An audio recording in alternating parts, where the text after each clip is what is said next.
First of all, I would like to say that it's a great pleasure for me to speak here about an unpleasant subject, and I think this is very symbolic, this picture.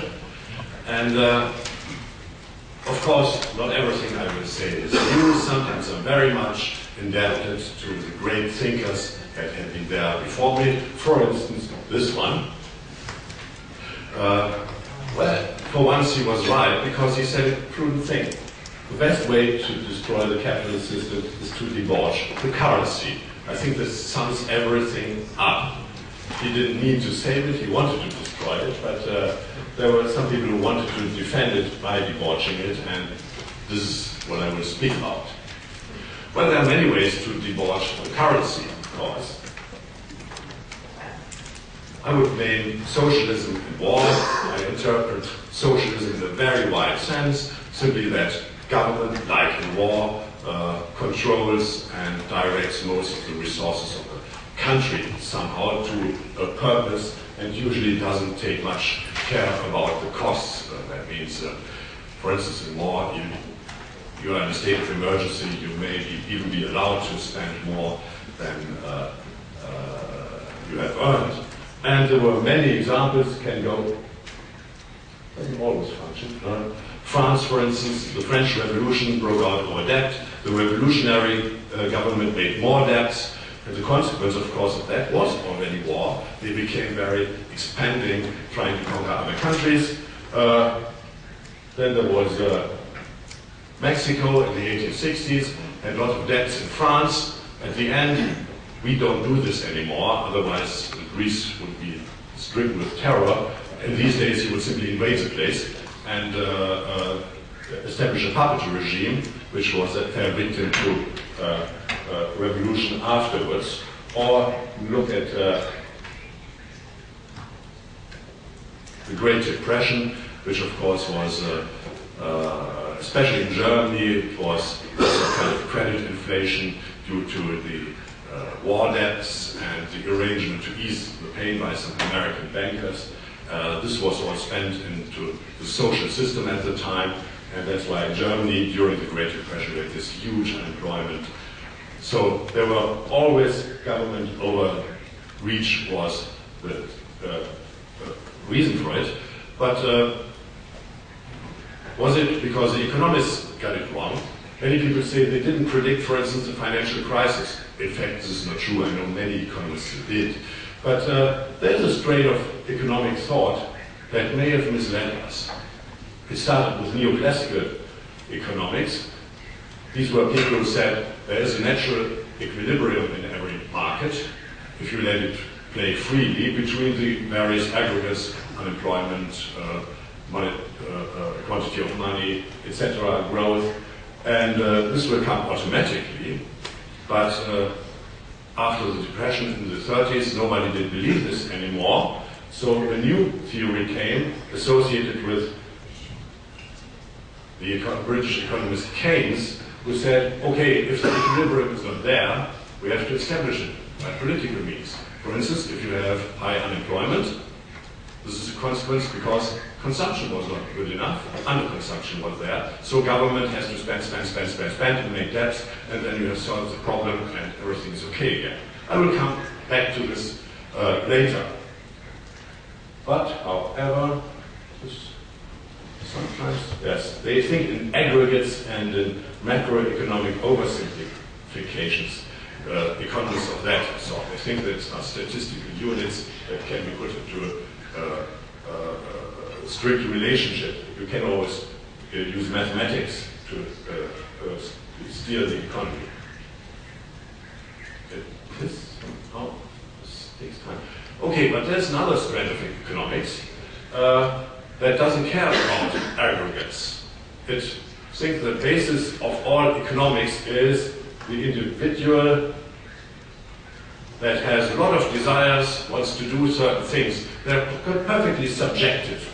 Like this guy, he wants to run on a motorcycle on a high road and juggle or something like this. So human desires are not what people want. It's very subjective. And that's very complicated already to oversee that or to find that in an aggregate of a national economy. And it gets more complicated to coordinate all this. This machine doesn't really work.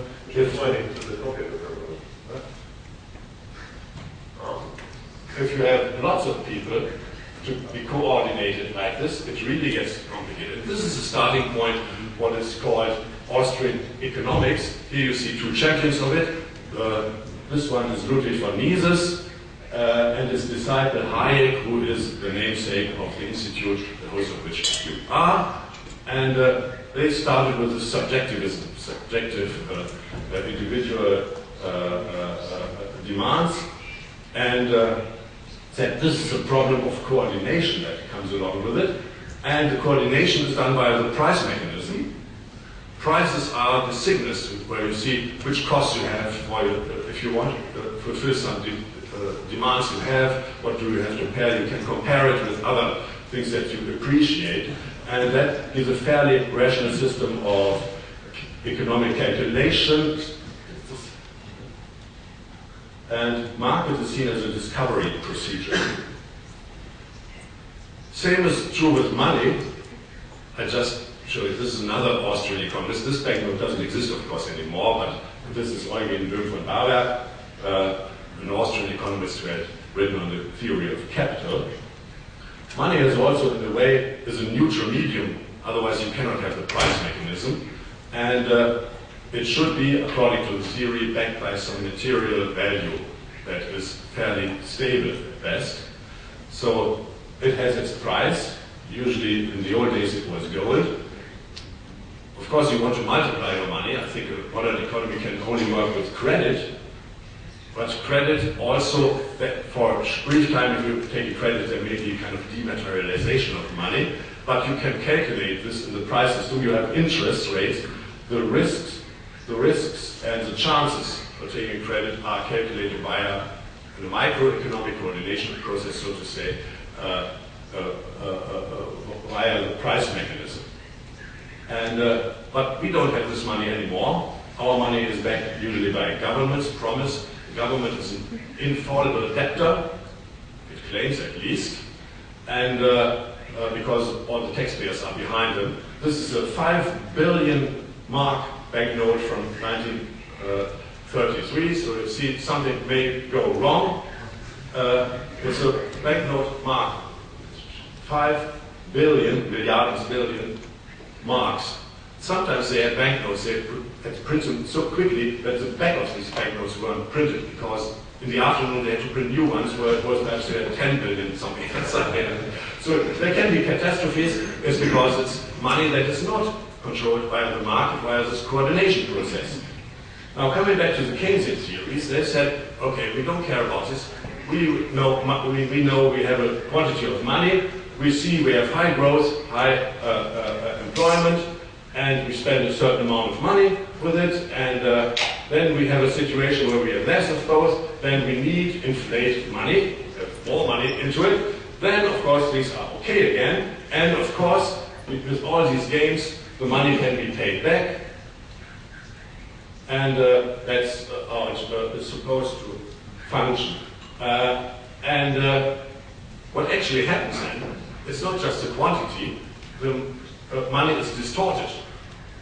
That is, the relationships of prices amongst other artists is distorted during this process. That's what they all overlook. That's what Austrian economics says, that's the real point. So people walk through the economy in a very uncoordinated way, as you can see. And even if you have a boom, many have malinvested. So the boom usually does not bring back the state of the previous boom. We experience this with unemployment, for instance, in Germany over 40 years. Every next boom had more structural unemployment, for instance, and more debt, of course, because people have malinvested. This is a debtor's prison. This institution doesn't exist anymore, but they may walk into this in a more metaphorical way. And I can show you some consequences of financial crisis. It was seen as a market failure. Let me say something about inflation. Inflation, we usually think it's prices rising, but to Austrians it's rather the quantity of money going bust. are connected. If central banks increase money, price inflation is there, and until the mid-90s, this was in America roughly so. From the mid-90s on, you had no price inflation and the quantity of money absolutely conserved in the US, and this is why Mr. Greenspan could always say, I'm almost as good as any Austrian economist, we had stability of the price and no inflation, where in fact they had inflation because they had expanding monetary policy. This was probably only achieved because of the production costs getting lower, because China took part in the economy these days. The globalization, it thinks it's neutralized inflation, price inflation, and so we had hidden inflation. And that's a serious problem. That's why Mr. Greenspan could pass as a free marketeer so and did so much to discredit free markets. Now to Europe, the discussion when it was started was about what is an optimum currency area. There's a macroeconomic theory called by a guy called Robert Mundell, Nobel Prize winner. He said you need to have a centralized financial and economic policy and a flexible labor market, then such a currency could function. This was already not given in the EU. If you put it from an Austrian view, the centralized control over interest, that's the problem of every state, is that interest and price of money is distorted in the market. And this is, of course, even more so if you have a macroeconomically suboptimal currency area, like the EU has. And that's a question of monopoly, and the larger the monopoly it is, the worse. The debate was, of course, so that there were some liberals who hoped this may put pressure on countries to converge. The Eurocrats hoped, in many ways, it's a political progress, even if it doesn't work really, then we will centralize everything and create a macroeconomic optimum area. And most liberals feared there will be no convergence and there will be centralization as well.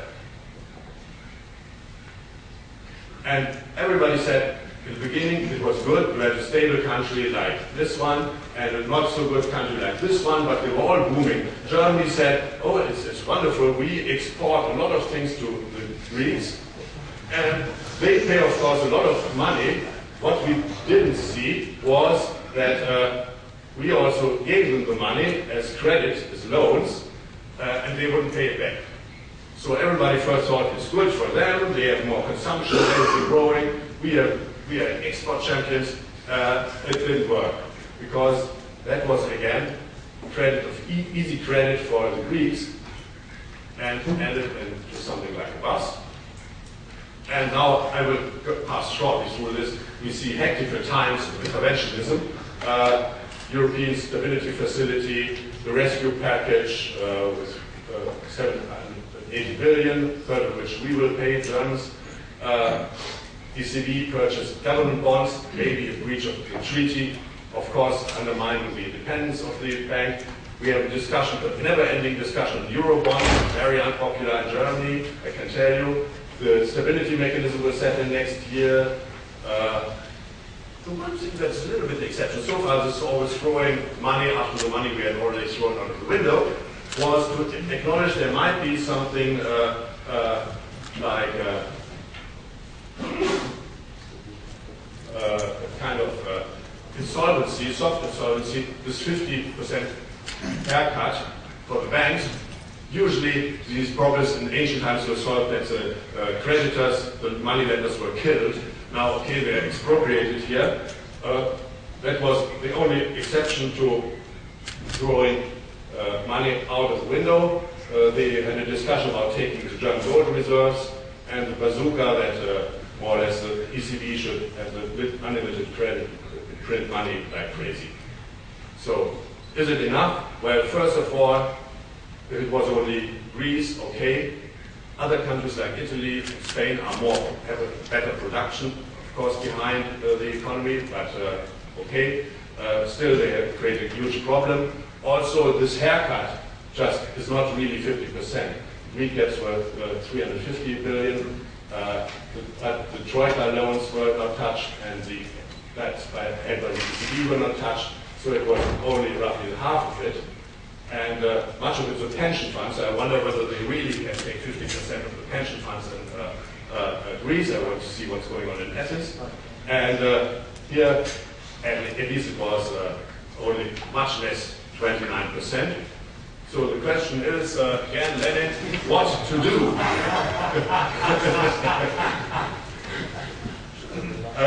There are some practical solutions from liberals, liberal politicians, like rules for insolvency, rescue mechanism. Is there a rescue then for banks, not for countries? Rules for exit of the euro, stability rules, stricter enforcement, spending debt limits, no centralization. It may probably only work after the debt problem has been cleared, so it's not already realistic. Perhaps more realistic but not desirable is the alternative, centralization. The EU Ministry of Finance was proposed by Mr. Trichet already. The visionary solution, probably only after the crisis, is to abolish politicized money, competition between currencies. The currency could be backed by something, maybe the gold standard. It may not solve every problem because all these things can be manipulated by governments as well. Probably presupposes a different type of government than the one we have these days. And the last message is we cannot avoid it. It will be painful. It's the end of the illusions about currency. We will see higher taxes, we will be plundered, at least in Germany, sometimes less growth for quite a while. There may be a big inflation coming to solve the debt problem, and the end of the Eurozone is already discussed in the political sphere as it is. Maybe some other type of euro will come. So there's an ordeal there. Is there no end to macroeconomic policy, to bad economic policies? And we can only say, not yet. And that's all, folks.